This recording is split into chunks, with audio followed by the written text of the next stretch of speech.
One of the really interesting things about the film is that it's a movie that takes place in New York, but in the end, except for the aerial plate shoot that we did, we were only able to have the principal actors in New York for a couple of days. So the majority of the time that you see them, down on the viaduct, down on 42nd Ave, is them in New Mexico, on a green screen set.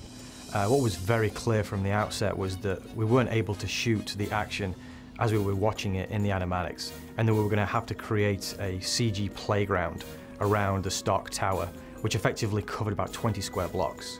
There's quite a few restrictions about shooting in New York, and where you can get road closures and where you can set off pyro, which isn't very much, and you also have a lot of restrictions around where you can take a helicopter and do filming. You can't get below 500 feet above the tops of any buildings. What made this project different for us was just the volume of data that we knew we would have to capture.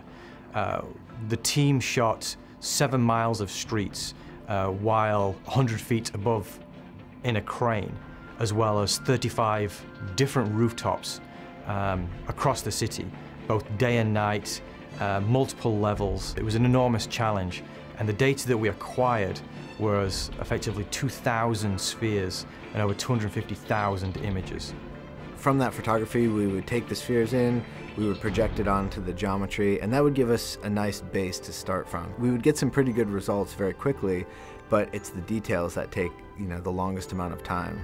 We'd have to go in and paint out all the trees and all the cars and all the people that are supposed to be moving, and everything that sticks out from the building would have to be painted out as well. So there are a sequence of shots early in the movie where we're flying with Iron Man through New York at nighttime, and that presented us a bit of a different challenge because we knew, because we were flying so close to buildings, we would have to see inside those buildings and see offices. So we actually shot photographs of all the rooms at our LDAC facility here and reprojected those onto low-res geometry in a shader model inside the building so you could actually see offices as you fly past the window. Then down on the ground is where we had the most work in terms of recreating New York. We put back in trees, we put back in awnings, cop cars, cabs, traffic, little construction pipes with steam coming out of them. In all, we had about 190 assets that we were repopulating, New York with, right down to the sandwich boards on the street corners. And I think that was the real key, in terms of creating New York, is you just need so much variety.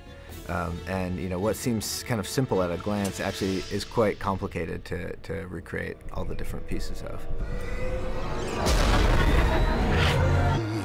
Boy.